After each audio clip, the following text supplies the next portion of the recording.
Ciao a tutti. Dopo il successo del mio video che ho appena postato su come riparare le svegliette LCD, ho deciso di postarne un altro in cui faccio vedere come riparare un phon. Buona visione. Allora, oggi faccio vedere come riparare un phon quando presenta il difetto che o non butta fuori l'aria calda, nel senso che si alterna aria calda ad aria fredda, oppure emana uno sgradevole odore di bruciato. Ecco, proviamolo un po'. Adesso vediamo. Adesso è calda, lo lasciamo andare un attimo.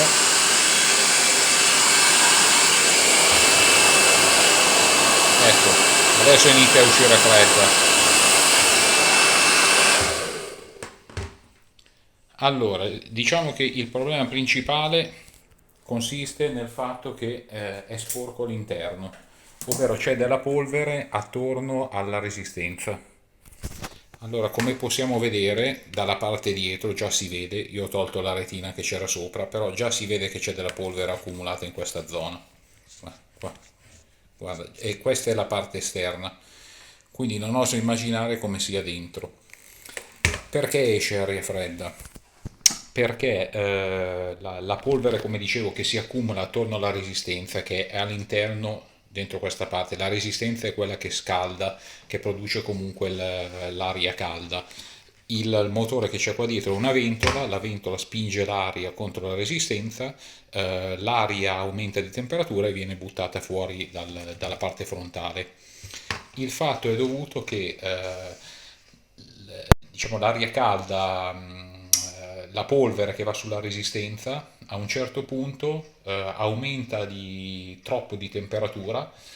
All'interno hanno un termostato di sicurezza. Questo termostato di sicurezza capisce che in questa zona qua è concentrato un calore troppo elevato dovuto al fatto che la polvere lo trattiene.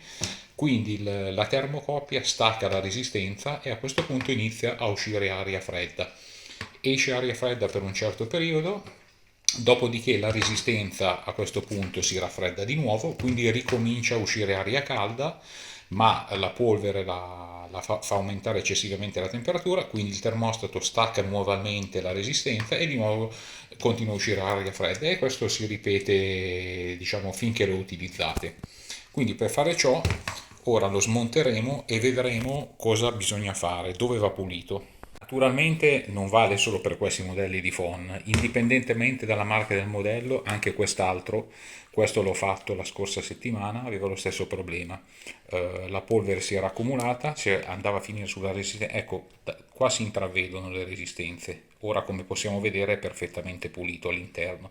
Diciamo questo è stato più facile perché è più piccolo, non occorre neanche smontarlo quasi, io l'ho smontato per una maggiore sicurezza, anche perché poi farò vedere che nel momento in cui l'abbiamo smontato diamo anche una lubrificata ai cuscinetti di banco del motore.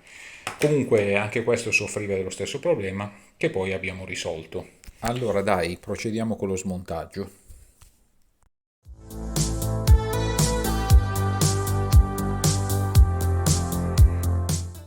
Ecco, una volta smontato potete vedere questo è il motorino elettrico, eccolo qua funzionante a 220 volt, al quale è attaccata la ventola solidale all'asse.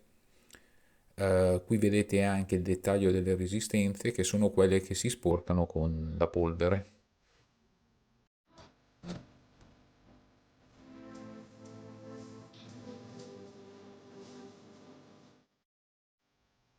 Come vedete la ventola gira, però il movimento non è fluido, quindi più tardi andremo anche a oliare i cuscinetti di banco.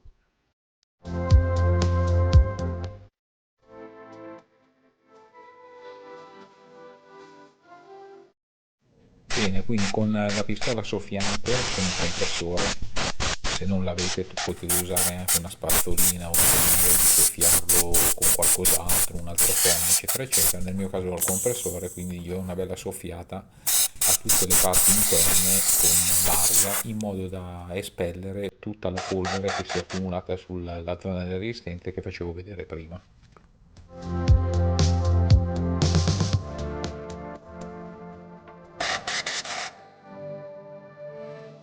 Ecco, come anticipavo precedentemente, adesso mettiamo una goccia d'olio, non troppo, perché comunque si ha a che fare con temperature alte, se è troppo c'è il rischio che magari prenda fuoco. Giusto una goccia nei cuscinetti di banco e vedrete che appena messo, facendo girare a mano un po' la parte della girante, risulterà molto più fluida, questo beneficerà sicuramente.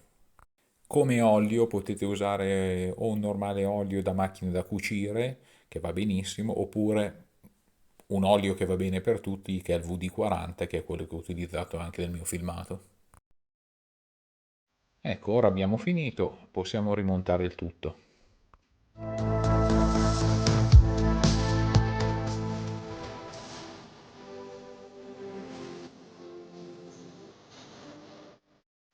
Ecco, ora lo proviamo, lo lasciamo andare un attimo e possiamo notare, dopo qualche minuto di funzionamento, va bene il video è tagliato perché è inutile che facevo vedere il phone che andava per 3 minuti, comunque l'aria continua ad essere calda e il problema che avevamo all'inizio, in cui dopo un po' usciva l'aria fredda, è stato risolto. Questo è tutto.